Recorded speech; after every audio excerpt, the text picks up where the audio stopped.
Have you seen the state of this toon? Nobody's over the moon when you see the state of this toon. You see, when I'm going down the road or walking across the street to post a letter or buy myself a treat, I look around at the state of the toon and I wonder, how soon will it be before anybody gives a toss? Because are you seeing the state of this toon? There's dog shite lying everywhere, not that some dog owners care, and rubbish lying about the place. To be honest, it's a fucking disgrace. I mean, we had to put up with all this crap, had to accept that now it's going to change, that we're all trapped and strapped for cash all the time, and we's to blame? Because now it's going to change. Are you seeing the state of some of the streets, for instance? There's wells falling down, holes in roofs, and to tell you the truth, anybody with money or any clout remains aloof to all of this, because it doesn't care, man. Nobody does. Abandoned sofas, hard-knackered fences, unattended gardens that beguile the senses. I was hoping for a better rhyme there, but even I didn't care. I mean, have you seen the state of some of the garden fronts? Now, before you get carried away, there's no way I'm going to say that the powers that be are a complete bunch of surds who don't seem to give a damn. Because they've got no money either, if you ask them. You can go and cap in hand. It'll only cost a few grand to fix this here, fix a few things there. Or you can stand and stare at it, but that's not going to do any good either, is it? Because you see, at the bottom of it all, there's just no money left. At least not for us, no matter what the fuss is. The dosh, it just sits in the bank accounts of the billionaires, man. In their bank accounts. In their obscure offshore bank accounts. With 21 of the buggers owning more money than the poorest half of the world's population.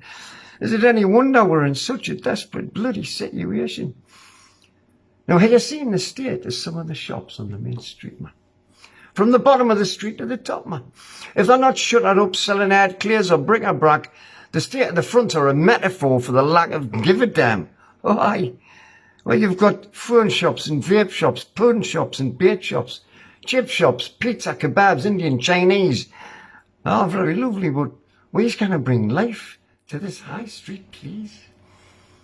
I'll tell you where he is, and I'll tell you where he does. It's the gambling dens, because they're digging good. When new shop fronts and new machines suck in the life of the folk where he's got dreams.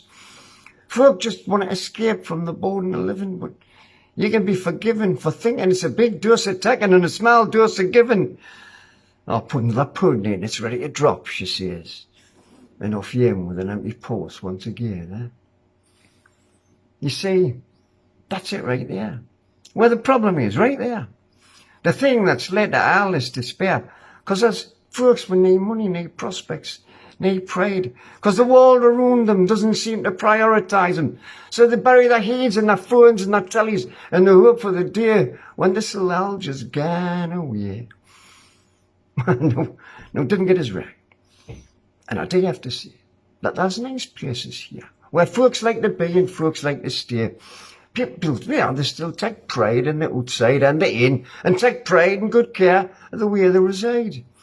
After all, the town was built on solid foundations, on tried and tested social relations. But the pits have all gone, and they're not coming back. So we had to move on and continue the crack about where we're going and where we will be in 10 years' time, if that's as far as we can see, like.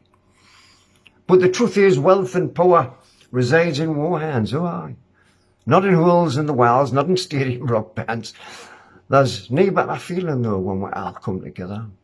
No better way than to stand together. Because that's what folk did when the gunning got tough. They got their heads down and they huffed and they puffed. And they got their shoulders to the wheel and told the man to get stuffed. So although the present looks glum, and the morn doesn't look all clever either, well, I'll be forced to get together at some point in the future. You see, problems do arise, and they come and again. And folks will step up and they'll stick it to the man again. Because he's only interested in his bank account. While we had to live here under increasing amounts of turmoil and grief, and deeper desperation, and hard life and struggle, and wider and more complicated variations. You can see I'm struggling now to find the words needed to express the anger and the frustration. Indeed, it's the same old shite, simply regurgitated. We've heard it all before. It has been restated many, many times. But we will rally one day. whether the moon next week or in years to come, but rally we will, and a fight we can still take to the powers that be, for we will win. It's in our DNA. We will win. It's in our destiny. Why? Working class folk of the world unite. We have a war to win. Let's start with Ashington.